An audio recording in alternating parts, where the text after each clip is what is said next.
For Community Roundup for Energeticcity.ca, I'm John Flatters. We're joined by a happy pup, obviously. We're joined by Jamie Hollen Gunn, Vice President of Fort St. John Mixed Slow Pitch, and Eric Stutzman, President of Fort St. John Mixed Slow Pitch. And we're in the dugout now, just getting away from the rain. You guys have games coming up. Are you hopeful that we'll be able to play? Very. Hoping so. Yeah. Give it about 15 minutes and hope for the best.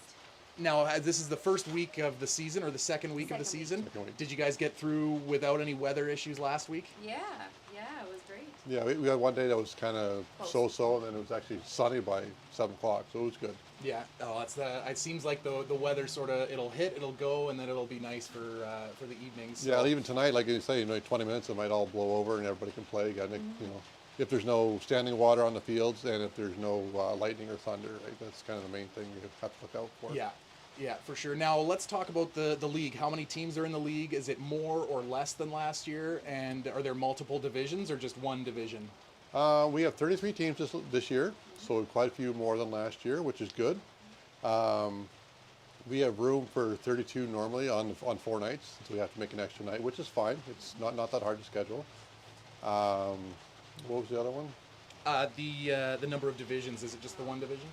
No, we're trying to get everybody to play everybody. I mean, there are some really good teams and some really poor teams, and then there's everybody in the middle. Mm-hmm. So we try to get everybody to play everybody. It's kind of fun meeting different players that you don't normally see, just because there's a lot of times we've had a couple teams, 5 or 6 teams up here and, in the middle, and then you don't ever meet those other teams. Mm-hmm. So if you can meet a lot of new players, new friendships, stuff like that, it's pretty cool. Perfect. Now, let's talk about limitations with sort of the COVID. We've been kind of given the go-ahead to play, but I know we had talked a little bit about the number of players on a team. Is there still a limit to that? There's not. Actually, we were really lucky with the new provincial guidelines. We are limited to 50 people in a field. So each team typically plays with anywhere from 10 to 12 players, given spares and stuff. So we're actually well within our limitations now, and it was really nice to hear that. Yes. Yeah. Very. And I mean, just sort of going off of that, I notice on the Facebook page, there's lots of players that are saying, "Hey, I'm new to town," or I don't have a team to play on. Yeah. How does a player join a team, or is there sort of a set registration and a set teams?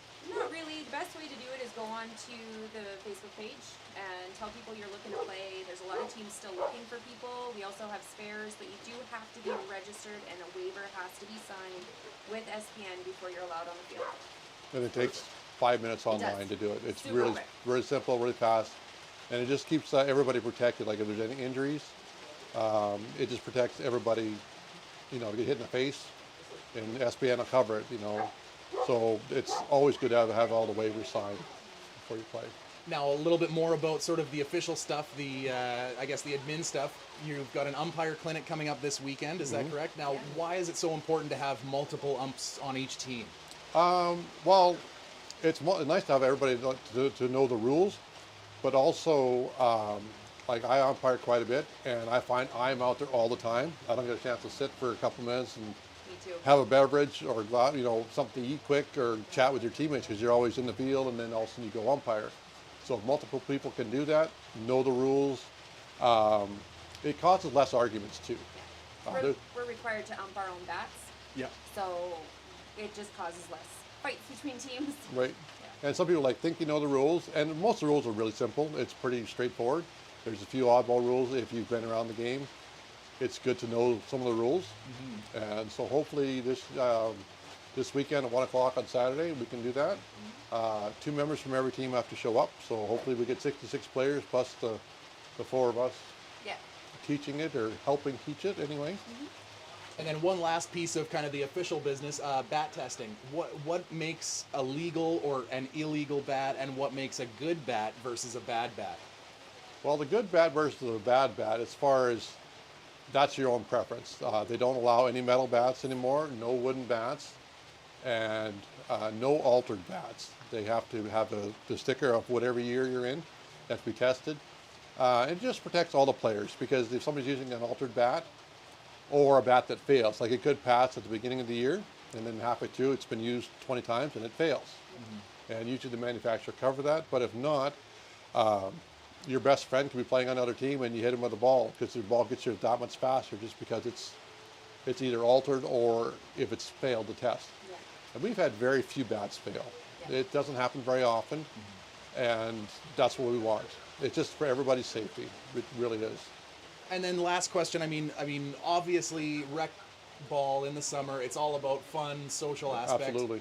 You can't do everything like we normally do. But how have you found the sort of the mood or the energy around the dugouts, around the ball fields? You know, before and after games. Everybody's happy to be out. so Everybody that I talk is like, oh, thanks for doing it. Yeah. Thanks for getting on it. People thank me a lot, but it's Yeah. not just me. It's all the executive, all the people that want to help out. And there's lots of people that are not on the executive that text me all the time, say, hey, what can I do to help? You know, you need help with this, help with that. So kudos to those people and keep them coming. We really appreciate it because there's no way Jamie and I and the rest of the executive could do all this without lots of extra help. No. I mean, the mood's been so great. People have been really just genuinely happy. Everybody's been really good to each other. We're all waiting to hopefully get tournaments going again, and, you know, just regular play back to normal would be great. Yeah. Well, I think that's got it. Where can people find information about the softball league or the mixed slow pitch league, sort of day-to-day weather conditions, that sort of thing? Where would somebody go to find that? On Facebook is your best bet. FSJ Mixed Slow Pitch is on Facebook. You'll get all of our updates are on there. The city actually can post on there as well to let us know if we can't use the fields. So that's the best bet. Perfect. Well, I think that's got it for Energeticcity.ca. I'm John Flatters. This is the Community Roundup with the Fort St. John Mixed Slow Pitch. Jamie Hollen Gunn, Vice President, and Eric Stutzman, Yeah. President. Thanks so much for watching. Thank you. Thank you. So you guys turn around.